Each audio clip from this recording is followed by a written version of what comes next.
Assalamualaikum warahmatullahi wabarakatuh.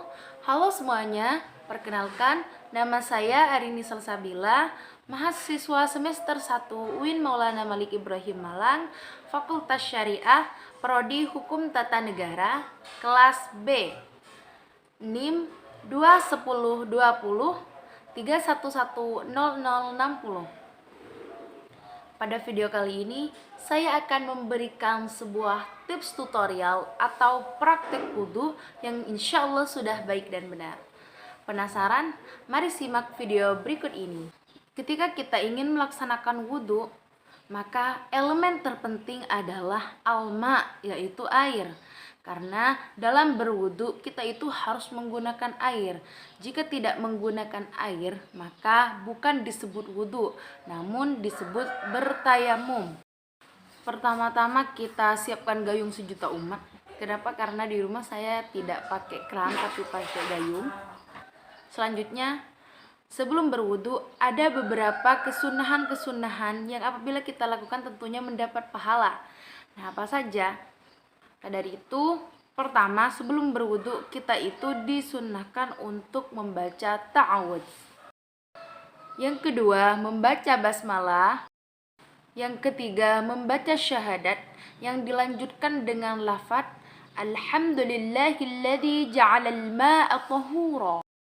Yang keempat adalah mencuci kedua telapak tangan. Yang kelima yaitu tamadmadah atau berkumur-kumur.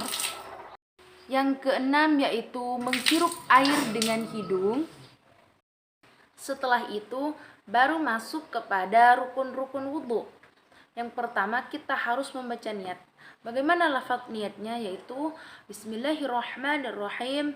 Nawaitul wudu'ah li raf'il hadathil asghari fardhan lillahi ta'ala. Mengucapkan niat wudhu itu berbarengan dengan sampainya air ke wajah atau ketika kita membasuh wajah. Jadi ketika kita membasuh wajah seperti ini, itu dibarengi dengan niat nawaitul wudu'ah li raf'il hadatsil asghari fardhan lillahi ta'ala. Di dalam membasuh muka itu memiliki batasannya. Jangan-jangan selama ini kita itu berwudu ketika membasuh muka itu tidak mencapai batasannya, itu tidak sah. Di mana batasannya? Batas atas bawahnya yaitu mulai dari tumbuhnya rambut sampai di dagu.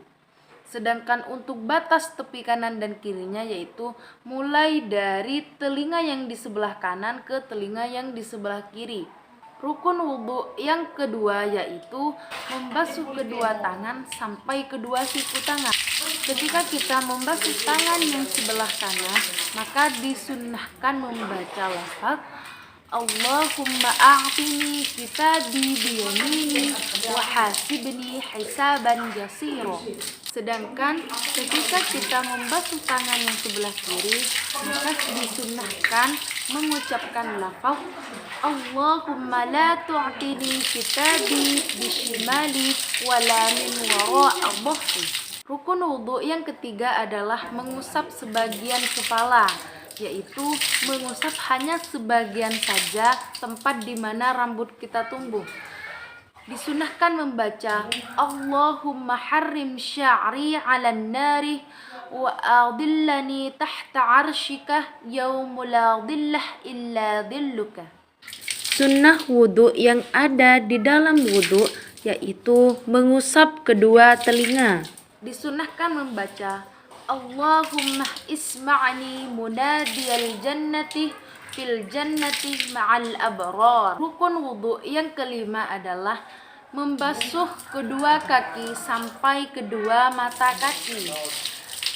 Ketika kita membasuh kaki yang sebelah kanan, maka disunahkan membaca Allahumma tsabbit qadami 'ala siratil mustaqim ma aqdami 'ibadikas shalihin. Ketika kita membasuh kaki yang sebelah kiri, maka disunnahkan membaca Allahumma inni a'udzubika an tazilla qadami 'ala siratil fin nari yauma tazillu aqdamu al-kafirina wal munafiqin. Rukun wudhu yang terakhir adalah tertib atau berurutan. Kenapa tertib atau berurutan ini masuk kepada rukun wudhu? Karena kita mayoritas menganut Imam Syafi'i. Menurut Imam Syafi'i, ketika kita berwudhu maka harus berurutan atau tertib. Dan ketika tidak berurutan maka itu tidak sah wudhunya. Perlu diketahui bahwa ketika kita berwudhu maka kita disunahkan untuk mengusap atau membasuh anggota wudhu dengan 3 kali usapan atau 3 kali basuhan.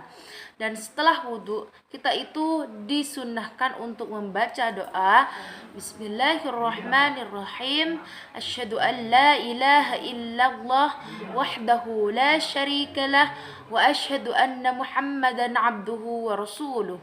Allahumma ja'alni minat tawwabina waj'alni minal mutatahhirina waj'alni min ibadikas shalihin. Terima kasih sudah menonton video saya. Semoga bermanfaat dan sampai jumpa. Assalamualaikum warahmatullahi wabarakatuh.